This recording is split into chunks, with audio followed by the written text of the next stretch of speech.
What's up, warriors? Welcome back to another Dragon Quest of the Stars video. My name is Alex, and we're talking about the Dragon Quest IV equipment banner. It's the Anti-Psaro banner, and they're not kidding when they say Anti-Psaro. It's ridiculous how tailored it is to them, and I know that the banner equipment usually is, but it's quite apparent this time. So before we get into the video, I just want to quickly shout out my social media accounts. You can find me on Facebook at the Mysidia Post, on Twitter at MysidiaThe, and on Patreon at patreon.com/the Mysidia Post. And I'll quickly say thank you to all my patrons. Thank you for your support. It's why I keep doing this, so thanks a lot. So getting into the banner, we'll take a quick look at the equipment, but I also want to mention that both banners are free to draw each day right now. So you get 2 free draws a day. That's huge. And if you look at the first banner here, we've got this incredibly stylish hat. It is so, like, everyone's going to want to pull this and glamour it. And I'm happy to say that I actually pulled this with my free pull today, which I'm not complaining about, but I'm going to see how many battles I can keep it on for before it has to go as my glamour. So this banner has 10 different featured pieces of equipment, so we're going to go through every single one. I just want to mention that the banner does not include any metal slime weapons, so that's kind of a bummer, but what can you do? Okay, so looking at Estrella's Abacus, so this is an interesting weapon because the main skill is quite good. We're looking at Whirlwind Whisperer. It's a 280% potency whoosh type attack, and it's a single enemy. But here's the good part. It dispels all allies' blind status if the attack hits. So this can go all the way up to 450 potency, which isn't bad. The CT is quite long at 30 seconds though, so that's the one downside to this ability. But dispelling blind is obviously super important in this event, but in general that's just a really neat skill to have, especially if you have a very physical party. Otherwise, it comes with some support skill slots. And if you look, we also get a support spell slot as well. So when you're looking at hammers, there's not a lot of classes that can equip it.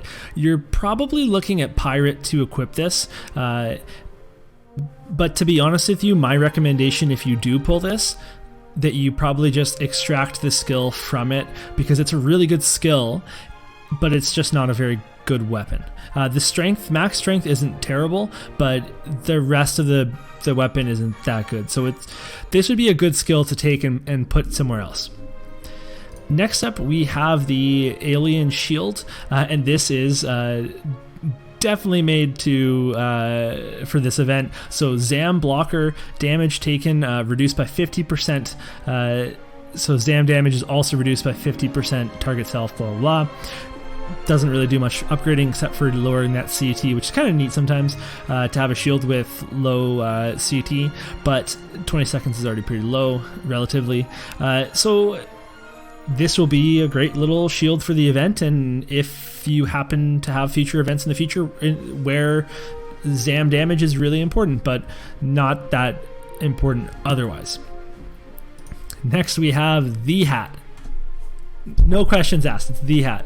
The Happy Hat has not very good defense. It's got Lucky Charge, has a 5% chance to fill your CT by 10% when the battle starts, and has a 20% chance to fill your CT by 10% when the battle starts. So that's like always fun. It's nice to get a CT boost. It stacks with all your other CT boosts, and that's pretty good. However, we're still talking a few seconds here. We're not talking anything major when you're cutting your CT down.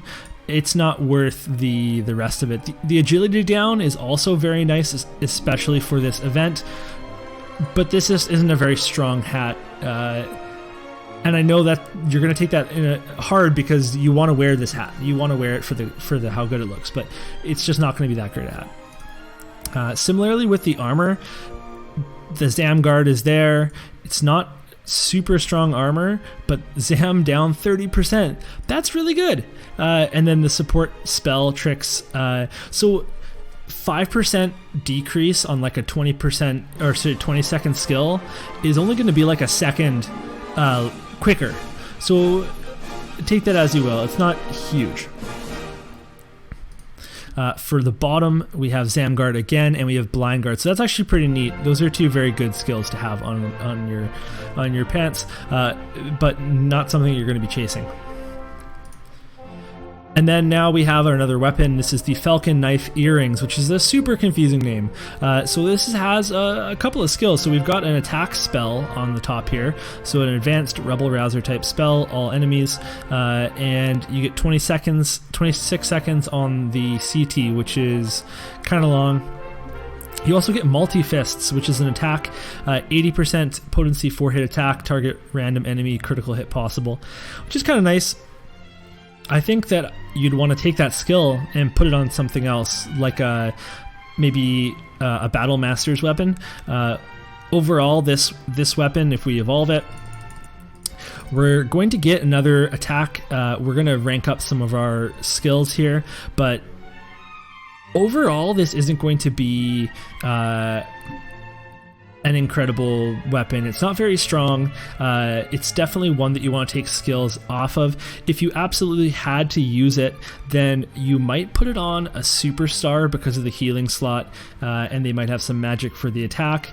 You could put it on a sage, but then you're not really getting your double cast value off of it. So I really think that you're going to put this weapon on a superstar if you're going to put it on a class. Next up, we have the Light Shield, which is again super specific to this boss, but it actually, like, these now, so breaths are seem to be in every event, and they're generally pretty potent. So reducing Dark Breath by 50%. I have a feeling that's going to help us in the future, so I think that this is definitely better than the last shield, and CT Down Guard is also just really nice, and it's like a significant amount, 45% if you upgrade it. So I actually like this shield. I think this is one of the better items in the banner for sure, so you could be happy if you got this. Next up, we have the Light Circlet. It has attack spells, tricks low, and again 5%, so we're talking seconds, right, on a 30-second spell, which you're not casting because you've upgraded your spell, so it's cheaper, or sorry, it has a less CT. You're losing a second here, losing a couple seconds. So Ice Breath down mid, obviously good for certain bosses, but very, very specific. Okay, so we've got Dark Breath down. This is the Shimmering Dress, sorry. Dark Breath damage down, again, pretty relevant skill. And then attack spell guard. This is actually pretty nice. So attack spell damage minus 20%. That's far reaching. That's going to be relevant for a lot of different vocations, a lot of different content that you're going to do. So I think that this is actually a pretty nice dress, even if it is a little low on the defense side.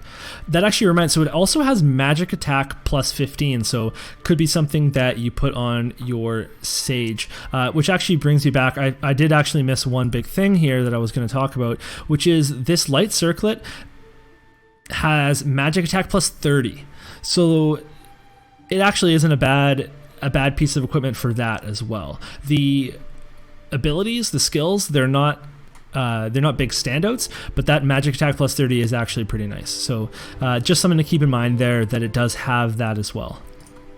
Okay, so finally we have the Oracle Kujal, and this is a very cool looking club, and it's got the Divine Crowbar skill, which is a 350% potency attack, goes up to 440, heals 20%, which goes up to 40% of damage inflicted as HP. So that's a really good skill. That's huge. That's better than the miracle skills that we've seen, and you could strip that off and you could put that onto a Battle Master's equipment or one of their weapons, and then they have a self-healing skill, and a pretty significant one too. So I actually really do like that skill. In terms of evolving it, and it has a like medium strength, like it's not bad. In terms of evolving it though, you'd never use this on a Battle Master because of all the support spell slots. Like, you're probably not going to use those on a Battle Master. So if you're going to equip this to a vocation, it's going to be Paladin for sure.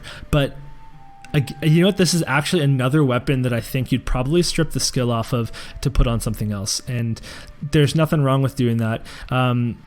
Now, if you're on the Facebook group, you might have noticed there's some people talking about alchemy. I don't know personally a lot about alchemy. I'll have to brush up on that. And they're saying that some weapons are actually better to save. So if you want to look into that, that's cool. But otherwise, this might be a safe target to remove a skill from. Now, overall, for this banner, you should not be pulling on it at all. Same thing with the last banner. The fact that both of the banners have free pulls right now is pretty incredible. You're going to pull on this every single day, and if you're lucky enough to get a 5-star, featured 5-star, then you have a nice piece of event gear. You have a nice skill to dismantle, or maybe you just have a nice weapon that you want to use.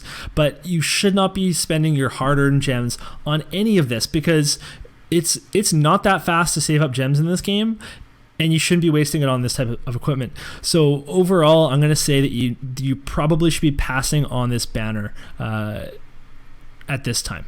But good luck with your free pulls. And let me know if anybody got a 5-star on their free pull like I did, then please, by all means, let me know in the comments below. But otherwise, just a quick recap. This cudgel, put it on a paladin or break it apart. The knife, take that skill, multi-fists, and you can give that to a battle master.